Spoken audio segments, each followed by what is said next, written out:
నారా చంద్రబాబు నాయుడు ముఖ్యమంత్రిగా బాధ్యతలు చేపట్టక ముందే అమరావతిలో రియల్ ఎస్టేట్ బూమ్ ప్రారంభమైంది.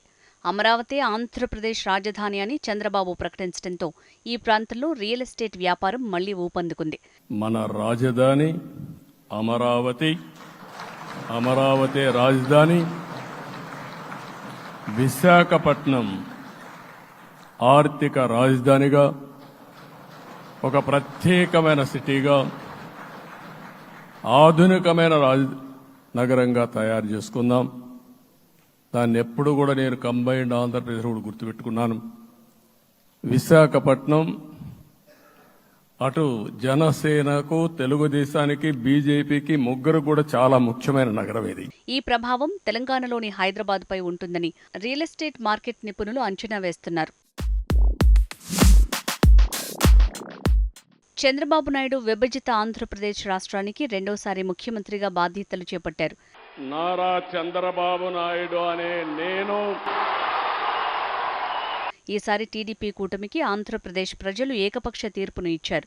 కేంద్రంలోని ఎన్డీఏలో కూడా టీడీపీ చేరింది. ఈ పరిణామాలన్నీ అమరావతిలో రియల్ ఎస్టేట్ బూమ్కు కారణమయ్యాయని నిపుణులు చెప్తున్నారు. ఈ పరిణామం హైదరాబాద్ నుంచి పెట్టుబడులు ఎంతో కొంత అమరావతికి తరలిపోయేలా చేస్తుందని వారు భావిస్తున్నారు. ఫలితంగా హైదరాబాద్ రియల్టీ ధరలు 10 నుంచి 15% వరకు తగ్గే అవకాశాలున్నాయని అంచనా వేస్తున్నారు. అమరావతిలో రియల్ ఎస్టేట్ బూమ్ హైదరాబాద్తో పోలిస్తే డబులుంటుందని నివేదికలు చెప్తున్నాయి. రియల్ ఎస్టేట్ కన్సల్టెంట్ సంస్థ అనరాక్ నివేదిక ప్రకారం అమరావతిలో రియల్ బూమ్ హైదరాబాద్ కంటే రెండింతలు ఉండబోతోంది. ఆంధ్రప్రదేశ్ అభివృద్ధిలో అమరావతి ప్రభావం గణనీయంగా ఉంటుందని ఈ నివేదిక తెలిపింది. అయితే అమరావతి రియల్టీ వృద్ధి రేటు ఆంధ్రప్రదేశ్, తెలంగాణ రెండు రాష్ట్రాలకు సానుకూలంగా మారుతుందని కూడా ఆ నివేదిక వెల్లడించింది. అమరావతికి పెట్టుబడుల్ని ఆకర్షించేందుకు జరిగే ప్రయత్నాల వల్ల హైదరాబాద్కు కూడా అడ్వాంటేజ్ ఉంటుందన్నది ఆ నివేదికలోని సారాంశం.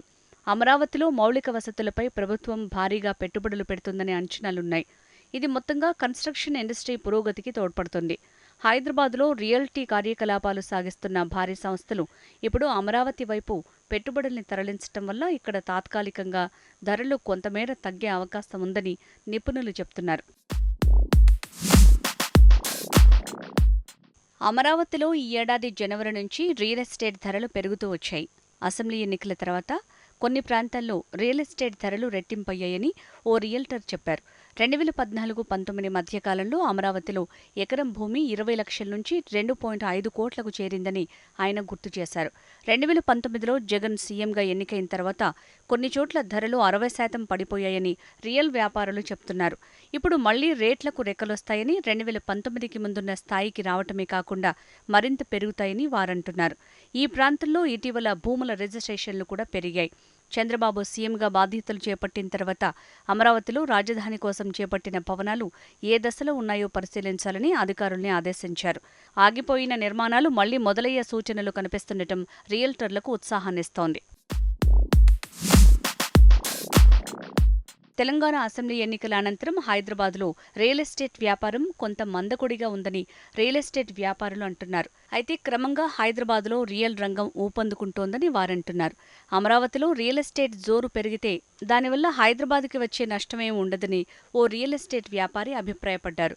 హైదరాబాద్ గ్లోబల్ సిటీ కాబట్టి ఇక్కడ పెట్టుబడులు పెట్టేందుకు అంతర్జాతీయంగా ఆసక్తి మరింత పెరుగుతుందే కానీ తగ్గే అవకాశం లేదనే అభిప్రాయాలు కూడా వ్యక్తమవుతున్నాయి. ఆంధ్రప్రదేశ్, తెలంగాణ రెండు రాష్ట్రాల్లోనూ ఇప్పుడు ప్రభుత్వాలు మారాయి.